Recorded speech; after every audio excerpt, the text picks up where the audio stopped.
পাচ্ছ তোমরা, আজকে আমি এসেছি রাম মন্দির হাতিয়ারাতে। এই মন্দিরটার কথা আমি অনেক শুনেছি, কিন্তু এই মন্দিরটা কিরম দেখতে, কী বৃত্তান্ত। তো আজকে আমি এসেছি এই সুন্দর রাম মন্দিরটা দেখতে। তোমরা আমার সাথে থাকো, দেখো কত সুন্দর সুন্দর হনুমানজির সামনেই একটা স্ট্যাচু আছে, আমি তোমাদের তুলে ধরছি। পুরো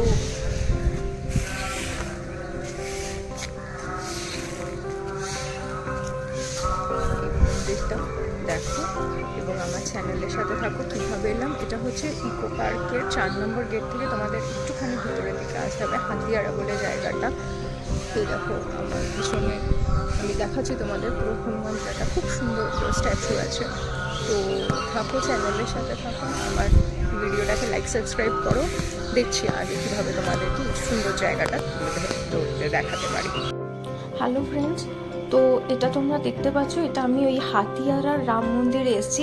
কি সুন্দর দেখো, মন্দিরের সামনে একদম ঢুকতেই দেখতে পাবে একটা এত বড় একটা হনুমানজির এত বড় একটা মূর্তি রয়েছে, তার নিচেও হনুমানজির মূর্তি রয়েছে। খুব সুন্দর বাগান, মানে এটা হচ্ছে জাস্ট মন্দিরের আমি ভেতরে ঢুকছি, আর চারদিকে দেখো রাম রাম রাম রাম রাম নাম লেখা আছে। মানে জায়গাটা এত সুন্দর, এত মানে একটা বলে না পুরো ভক্তি ভাবপূর্ণ একটা পরিবেশ।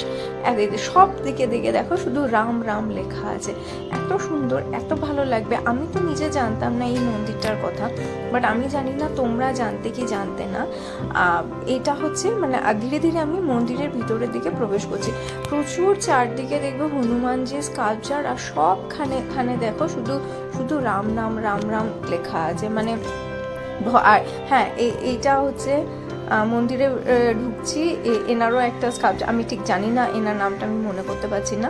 এই দেখো এটা হচ্ছে মন্দিরের মেন ফটকদ্বার বলে না, মেন যেটা দ্বার। এখানে দেখো উপরে দেখতে পারবে একটা খুব সুন্দর হনুমানজির স্কাল্পচার আছে। হনুমানজি যে সেই ছাতি চিড়ে দেখিয়েছিল না, যে ওনার ভেতরে রাম সীতামাতা স্থান, সেই জিনিসটাই এটা একদম মন্দিরের গেটের সামনে খুব সুন্দরভাবে ফুটিয়ে তুলেছে। এবার যেটা বলবো মন্দিরটার এক্সাক্ট লোকেশন যদি বলি, তাহলে এটা আমি বলবো ইকো পার্কের গেট নাম্বার 4 যেটা আছে, 4 নম্বর গেট, ওখান থেকে তোমাদের মোটামুটি 10-15 মিনিট মতন যদি হাঁটো, তাহলে তোমরা নিউ টাউন রোড ধরে তাহলে তোমরা এই আইল্যান্ডটাতে, এই হাতিয়ারা এখানে এই আইল্যান্ডটাতে চলে আসবে। এ দেখো এখানে রাম ছাড়াও অনেক মানে বলে না ভগবান শ্রীহরির অনেকগুলো অবতারের ফটো আছে। এখানে আমরা কিছুক্ষণ আগে দেখলাম কৃষ্ণ অবতারের ফটো, ওই কৃষ্ণের সেই কালীয় দমনের ওইটা স্কাল্পচারটা এখানে আছে। এখানে দেখো আরও সুন্দর ভগবান শিব বিষ্ণুর অনেক অবতারের ফটো আছে। শিব ঠাকুরের পাশেই হয়তো তোমরা দেখেছো, হচ্ছে শিব ঠাকুরের খুব সুন্দর এই যে স্কাল্পচার আছে। ভেতরেও অনেক শিব ঠাকুরের মূর্তি আছে। তো সব মিলিয়ে মোটামুটি মন্দিরটা খুব সুন্দর। আমি কিন্তু এই মন্দিরটার কথা জানতাম না।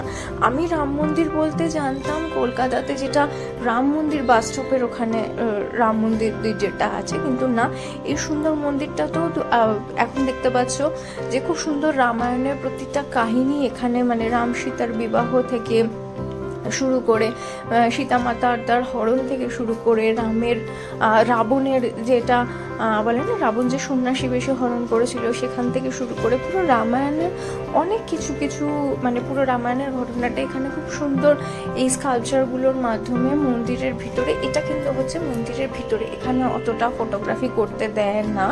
যাই হোক, আমি তাও যতটা সম্ভব করার চেষ্টা করেছি। আরও একটা মন্দিরের পার্ট আছে যেটা আমি দেখাতে পারিনি, সেটা হচ্ছে যে একটা খুব সুন্দর ভগবান শ্রী রামের একটা স্ট্যাচু আছে যেটা মন্দিরের ভিতরে, কিন্তু সেই পার্টটা আমি দেখাতে পারিনি কারণ ওখানে আমার পক্ষে ভিডিও করা সম্ভব ছিল না। এই যে এখানে দেখতে পাবে, এখানে শিবের একটা খুব সুন্দর এই যে শিব ঠাকুরের একটা স্কাল্পচার আছে মানে বলে না বাঘছাল পরে শিব ঠাকুর বসে আছে। প্লাস এখানে রামায়ণের বিভিন্ন ঘটনা তোমরা আসবে, এই যে মাতা সীতাকে নিয়ে যখন রাবণ যাচ্ছিল, আশেপাশে বিভিন্ন ঘটনার তোমরা এরকম এখানে বিবরণ দেখতে পারবে। এই পুজো দেওয়ার মানে সুব্যবস্থা আছে। মন্দিরের বাইরে থেকে প্রসাদ নিয়ে কিনে তোমরা মন্দিরে বলে না পুজো দিতে পারো। যে যেরকম যেরকম প্রসাদ কিনে দেবে। এখানে হনুমানজির সাথে একটা খুব বড় শিব ঠাকুরেরও একটা স্ট্যাচু আছে একদম হনুমানজির পাশে, সেটা তোমরা দেখতে পেয়েছো। আমি যতটা সম্ভব দেখানোর চেষ্টা করেছি। সব মিলিয়ে এক কথা যদি বলতে হয়, মন্দিরটা খুবই ভালো, খুবই সুন্দর। এবং সত্যি কথা বলতে আমি জানি না কতজন তোমরা এই মন্দিরটার ব্যাপারে জানতে, বাট আমি জানতাম না। আমি এরকম ইউটিউবে ভিডিও দেখে এই মন্দিরটার কথা জানতে পেরেছি। তো তোমরা যারা আমার ভিডিও দেখে এই মন্দিরটা সম্বন্ধে জানলে, তো আমি বলবো যে একবার হলেও এই মন্দিরটাতে গিয়ে তোমরা ভিজিট করো, এখানে দেখো। আশা করছি তোমাদের খুব ভালো লাগবে। আর যারা এই মন্দিরটাতে গিয়েছো তারাও আমায় কমেন্ট করে করে তাদের এক্সপিরিয়েন্সের কথা জানাও। আর প্লিজ, আমি যেটা প্রত্যেকটা ভিডিওতেই বলি, আমাকে ইন্সপায়ার করো যাতে আমি আরও অনেক সুন্দর সুন্দর নতুন নতুন জায়গা কলকাতা তোমাদের সামনে দেখাতে পারি। আমার চ্যানেলের সাথে থাকো, লাইক করো, সাবস্ক্রাইব করো। আজকে